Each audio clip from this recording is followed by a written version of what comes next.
This next guy, really fucking funny guy, about to move up to Toronto and start ripping up the clubs up there. Please give it up for Mr. Scott McLean. Welcome back to Boogie.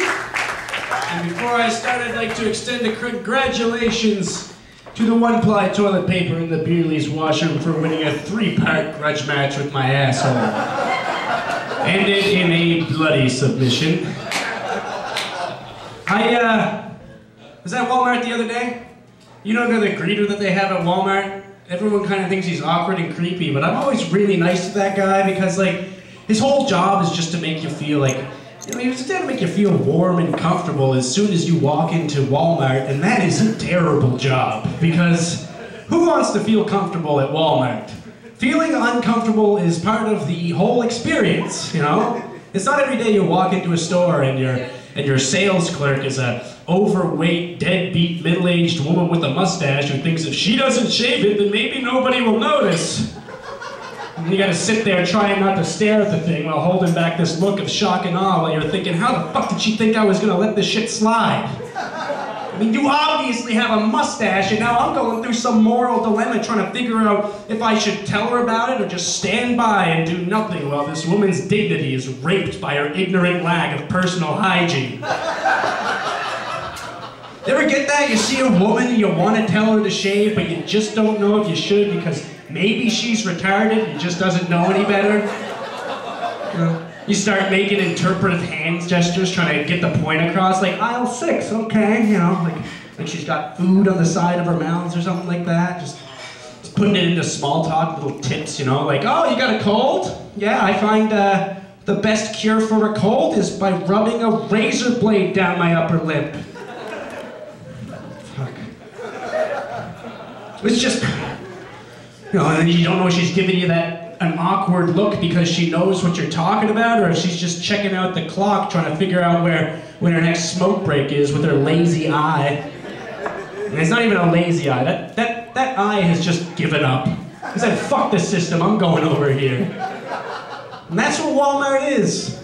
It's uncomfortable. The moment you feel comfortable at Walmart is the minute you realize that how horribly pathetic and meaningless your life is. Because you're feeling comfortable at a store where the most welcoming person is an old, demented man in a button-clad vest who gets way too close to your personal space as soon as you walk in the door. But you can't make fun of people who work at Walmart to their face. In public with a microphone, that's totally different.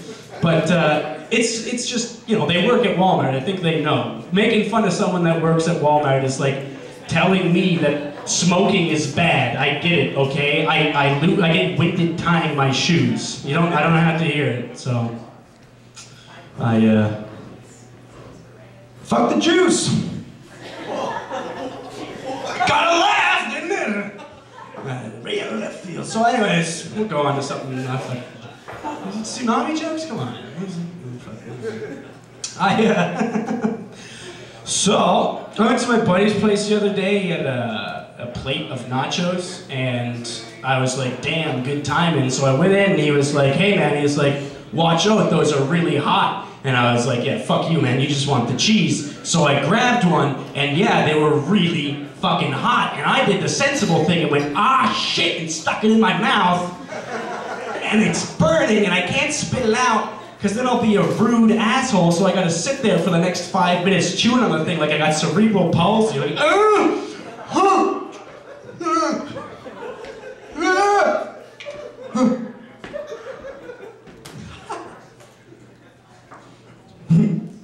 This is just a bad idea, you know. Your fingertips are burning, you put it in the most you put it inside your body. That'd be like going to the hospital and a doctor walks by with a syringe full of cancer. You're just like, I'll take that and put it in my arm. Hey, it's a good idea. Just do that. My buddy was like, that's not the same thing, man. When you're eating nachos, you want to eat the cheese. You don't want cancer. I was like, fuck you, man, I'm a comedian. Cancer would be awesome. Aside from the dying of cancer, the jokes would be wicked. I could do cancer jokes and I wouldn't have to worry about the awkward silence that I'm sure I'm about to experience. No? If I had cancer jokes, I'd do cancer jokes all the time. My entire set list would look like a diagnosis list of Hiroshima survivors. It wasn't that bad, guys. Come on. The tsunami came and washed that tragedy into the past. Get with the times. Wouldn't have to worry about bombing like I'm doing right now. How are you not going to laugh at a guy with cancer? You just leave me walking off the stage? I guess this is one dream that Make-A-Wish Foundation can't make come true. Thanks. It was a fucking great joke. Thank you. Maybe I should do something family-friendly. Cats or dogs, people? Cats, dogs. Anybody dogs? Dogs. Dogs, yeah. Everybody likes dogs. A lot of people hate cats. Not many people hate dogs, but I can understand hating a dog. I don't hate dogs, but I can understand it. And the reason I can understand hating a dog is because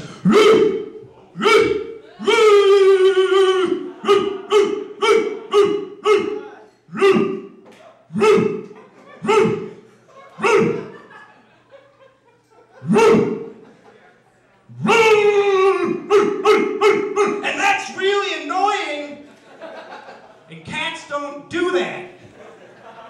But everybody hates cats, and they all hate them for the same reasons. They don't do anything. Isn't that a terrible reason to hate somebody? You're walking down the street with your buddy, and you saw some guy, he's like, look at that guy, what an asshole. Like, what's he doing? He's just sitting there doing nothing. What a prick. You're like, dude, how are you gonna just openly rip on that Mexican guy like that? The thing is, they're not even Mexican, they're cats.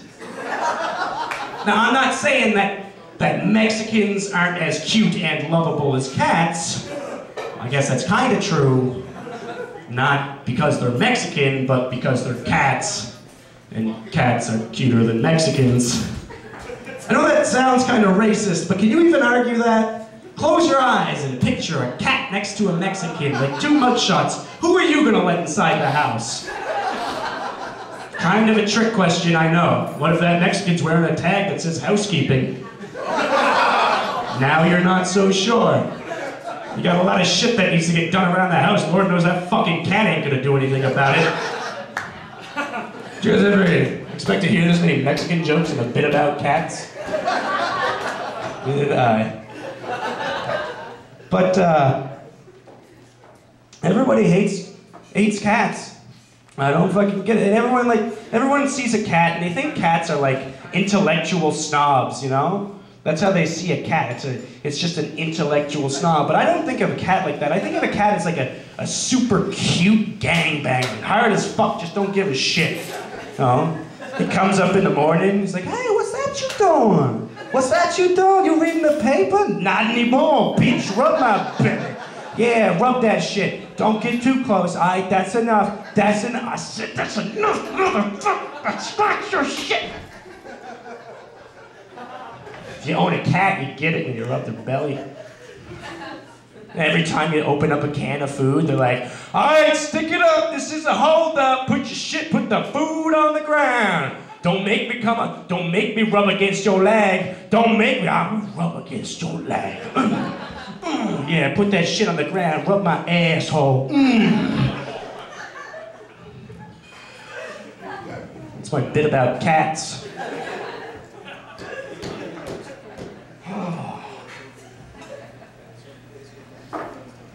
So, I'm gonna leave you guys now. My favorite joke. You guys are gonna love this. I got a friend. She's real uptight. And she came up to me and she's like, Scott, you're a comedian. You're always laughing. I'm trying to lighten up. Can you give me some advice? I'm really trying to bring out my inner child. I said, if you want to bring out your inner child, why don't you have an abortion? Really? Come on, kids love that one. I told that to a 3-month-old baby fetus. It just killed him. Thank you guys. I'm Scott.